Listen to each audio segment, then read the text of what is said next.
ආදරේ ඔප්පු කරන්න කියලා ඔයාගේ ප්‍රයිවට් ෆොටෝස් ඉල්ලන අය ගැන අද අපි ටිකක් කතා කරමු. මුලින්ම එන්නේ හරිම ආදරේ. ඔයාව බලන්න ආසයි.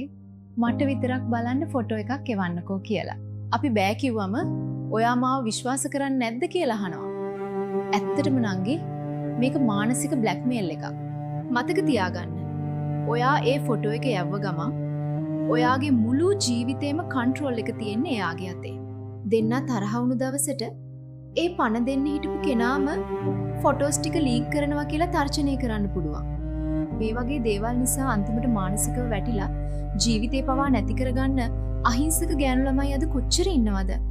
ඇත්තටම ආදරය කරන කෙනෙක් කවදාවත් ඔයාව ඒ වගේ අවදානමකට දාන්නේ නැහැ. ඒ නිසා ආදරෙන් කියන්නේ කෙලින්ම බෑ කියන්න. ඒ වගේම මල්ලිලා ගෑනු ළමයිගේ ෆොටෝස් තියාගෙන තර්ජනය කරන එක පිරිමිකමක් නෙවෙයි. ඒක බරපතල අපරාධයක්. ඔයාටත් මේ වගේ තර්ජනයක් ආවොත් බය වෙලා අඩන්න එපා. ලංකාවේ නීතියෙන් ඔයාට ලොකු ආරක්ෂාවක් තියෙනවා. මේක ගොඩක් අයට වෙන දෙයක්. එක ගෑනු ළමයෙක්ගේ හරි ජීවිතයක් බේරගන්න මේ වීඩියෝ එක යාළුවන්ටත් ෂෙයා කරන්න.